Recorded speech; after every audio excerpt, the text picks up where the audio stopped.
গত সপ্তাহে আমি একটা ভিডিও আপলোড করেছিলাম, তো অনেক মানুষ আমাকে অনেক মন্তসারী বলেছেন কেন ভাই আমি সঠিক কথা বলি সেই জন্য। এই যে দেখেন এখানে একটা পিক দেখেন, এটা হয়েছে একটা ডিভোর্স লেটার আমাদের দেশের। তো একটা ছেলে ধরেন অনেক পরিশ্রম করতে পারে বা যাই কিছু করো, কিন্তু একটা মেয়েকে এভাবে ডিভোর্স দেওয়া ঠিক না।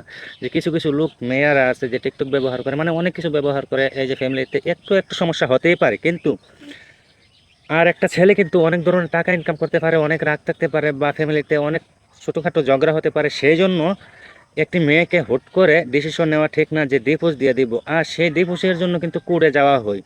তো জজ সাহেব যারা আছে তারাও কিন্তু কোনো কিছু না জেনে যে ডিভোর্স লেটারটা দিয়ে দেয়, শুধুমাত্র দেনমোহরের টাকাটা ধার্য করে, কিন্তু এগুলা ঠিক না। জজ সাহেবের জানার দরকার ছিল যে কি জন্য ডিভোর্স হইতেছে, ওই মেয়ের বাড়িতে লোক পাঠিয়ে মেয়েকে কোর্টে ডাকিয়ে নিয়ে মেয়েকে জিজ্ঞেস করে দুইজন সামনাসামনি করে তারপরে কিন্তু একটা মেয়ে ডিভোর্স দেওয়ার দরকার। তো এই বিষয়ে যে জজ সাহেব যে কোনো কিছু না জেনে যে মেয়েটাকে ডিভোর্স দিয়ে দিতেছে, এগুলা কি ঠিক? আমার তো মনে হয় না ঠিক। এই দেশে তো এখন অধিকাংশ মানুষের এরকম চলতেছে যে কোনো কিছু না হইলেও যে ডিভোর্স দিয়ে ফেলতেছে। তো এগুলা কিন্তু ঠিক।